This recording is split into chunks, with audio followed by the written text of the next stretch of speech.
Oh, I gotta turn my microphone on. All right, what's up, everybody? Editor J here. Back for Editor J's collection part 3. Or 3? Or 3? I don't know.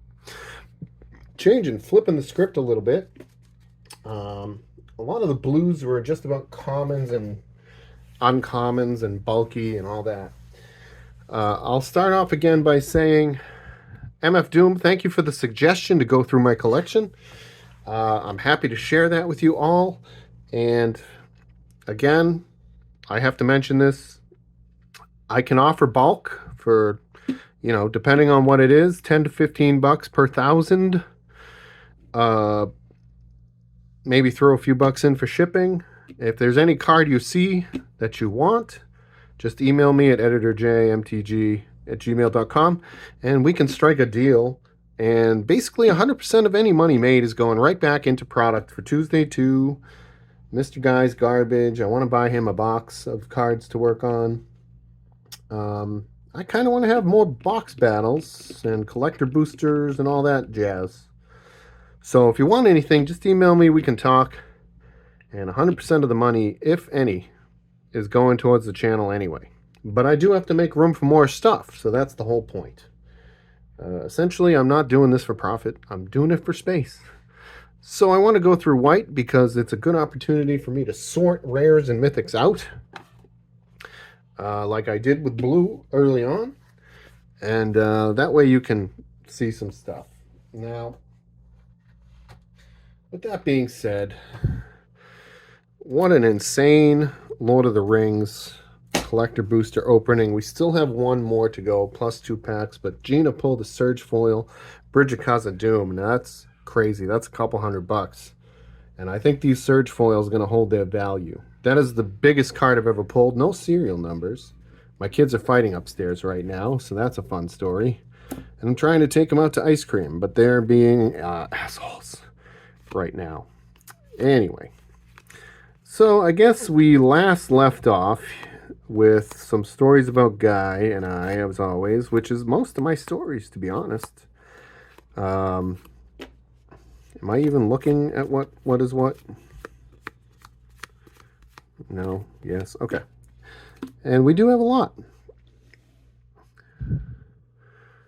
So, I'm going to change the topic up a little bit and tell you about my filmmaking experience from what got me into doing all this.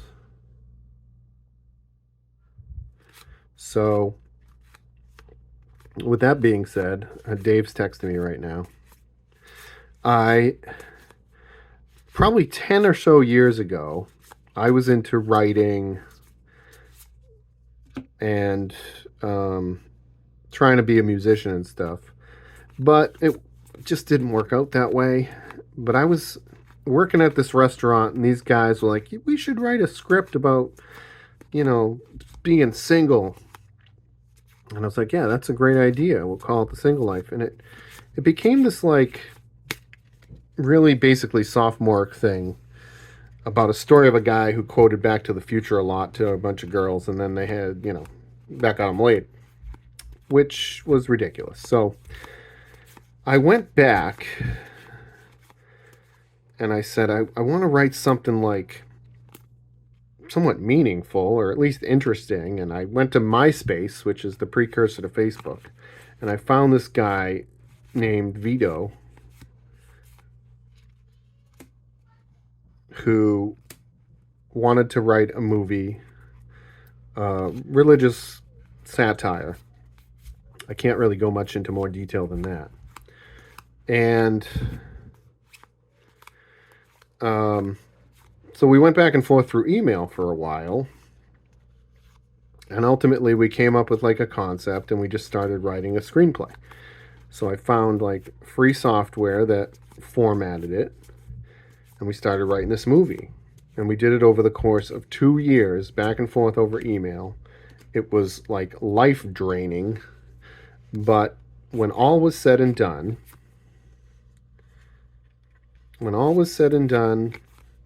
we had ourselves a movie, and we started pitching it to movie producers. We pitched it to Adam Sandler, Corey Haim, Corey Feldman, Will Ferrell, I forget who else, Jamie Kennedy, and every single time, each one of these people would like, hey, can you put in this ridiculous thing like ninja nuns and like all these other, how about we bash Scientology? Put a bashing Scientology thing in there. Can you put like this crazy religious miracle thing to happen? Can you do that? Yeah. And we yes men to everybody, and we added all this junk and crap to it, and it just became this like an empty shell. It was like the shell of the story we came up with, but it became full of garbage and terrible content. It just wasn't funny, and it lost whatever meaning it had. And then at the end of it, all those producers and famous people were like, yeah, nah, we changed our mind. It's too risky because we don't want to offend people or whatever. And I'm like, lame, you know? So then I wanted to keep writing. So I jumped right into writing a comedy about my own relationship experience over the course of, at the time, like 30 years.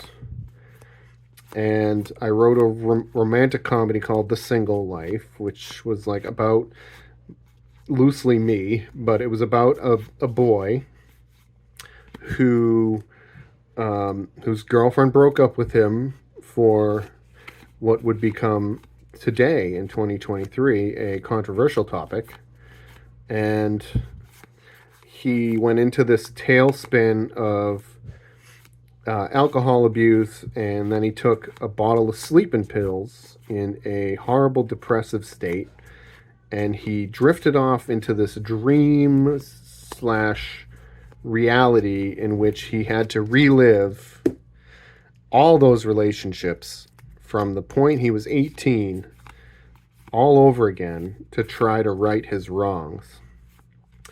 And ultimately, it was like, do we try to sell this? Because last time trying to sell a screenplay was a freaking nightmare.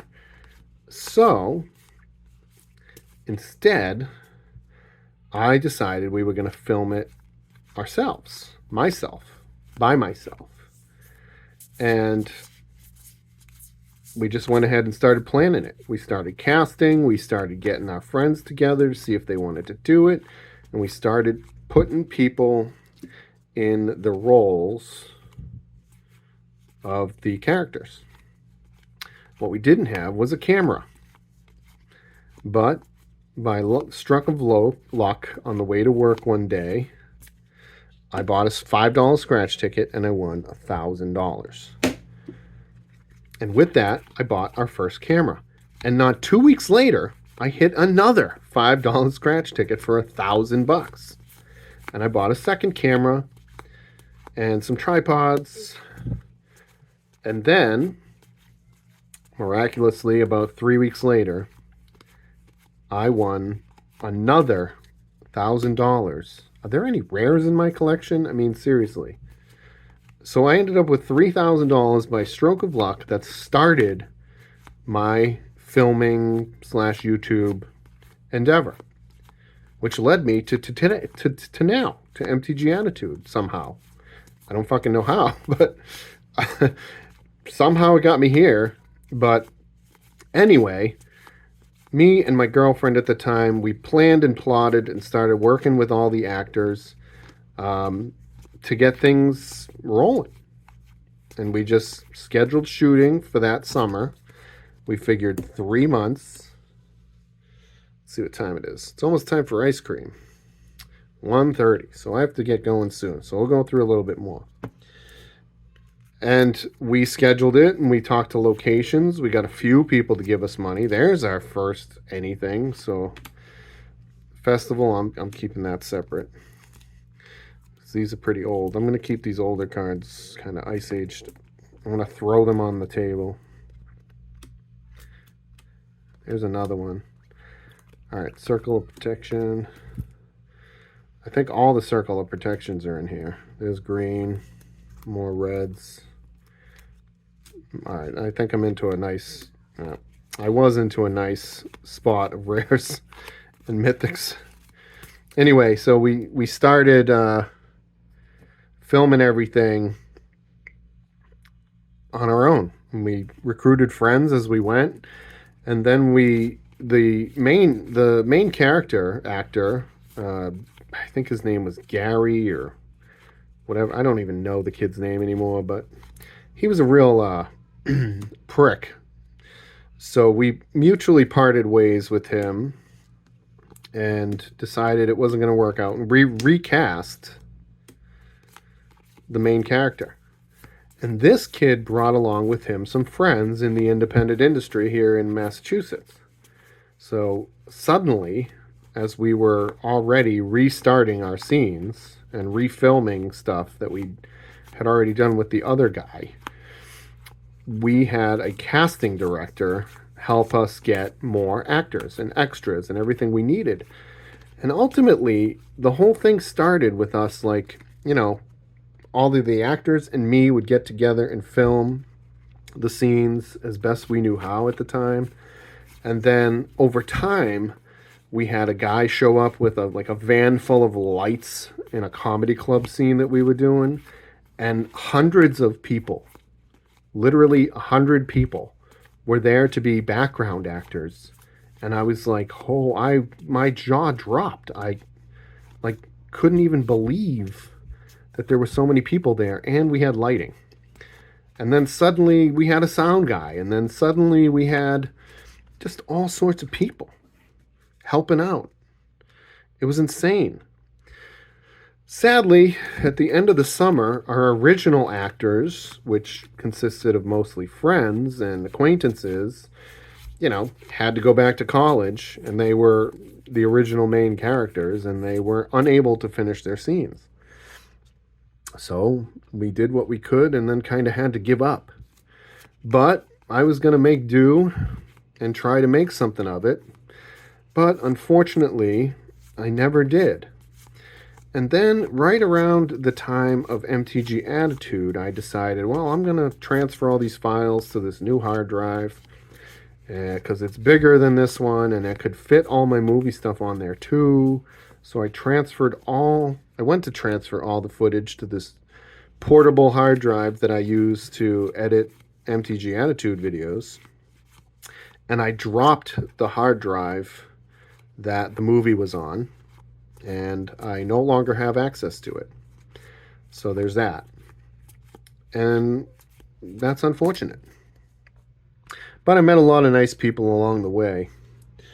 And then shortly after, though, we did film a 15-minute horror short called Ding Dong Ditch. And it's like a murder, thriller, horror short with some basic special effects and practical effects. We hired a special effects guy for it. We hired a sound engineer for it. And I directed it. And it took 26 hours to film and about 7 straight sleepless days to edit into 15 minutes. And we submitted it to a YouTube contest that began our... I'm not giving me my pencil back. What do you need a pencil for? I want to keep it in my room. There's plenty of pencils. I'm sure I can get you another one. Another one how? Do you need a pencil in your room right now? Yes. Why? Because I want one. Are you drawing on the walls? What? Are you drawing on the walls? No, that was Sam's idea. Sam drew on the walls? Yes. Oh, I'll be right there, maybe? Why don't we get ready to go anyway? It's about time we packed up and went out for ice cream, I think. Especially if we're drawing on the walls. Okay, so we turned it into a 15-minute short. My friend Skippy Adams was the special effects guy. Rest in peace, Skippy. Sadly died of cancer last year. And he was such a great guy. I mean, just absolute, the funniest man and the most talented special effects artist who did our job for $200. And this is a guy who worked on Nightmare on Elm Street movies. He worked on Jason Voorhees and, you know, Friday the 13th guys, all those guys. He did real movies with them. Working for us for $200, you know, and he did a fantastic job. Sadly, that footage was lost as well. But it led me to YouTube. It's what got me going on YouTube. And here we are today. And that is the story of me filming. Now, I put that all aside to make YouTube channels. And ultimately, there was like 8 years of that with no, you know, I wasn't serious enough about it to get enough subscribers to monetize and etc. Until MTG Attitude started rolling, where I got really into it, because I can't even believe it, but I can't even think how I didn't even think of opening Magic cards. I wasn't even aware. How'd you get in there? I wasn't even aware of Joey Moss or any of it. That's a rare too. What else did I miss? I wasn't aware that people were opening packs or going through Magic or any of it. Had I known, I would have started doing this years ago. And luckily, when Dave came to being a regular part of my life through the camping trip and all that, now we film a bunch of stuff. And I have a bunch of channels. And hopefully I'll spend more time on those soon. I'm going to put that away. I do have a bunch of unsorted cards, but that's it for today here. Thank you for watching Jay's Collection 3. Like I said, I appreciate y'all being here, and I'll see you in episode 4. We got a long way to go, and lots of things to look at, and tons of stories to tell. But I hope you enjoyed that one, and I'll see you guys soon.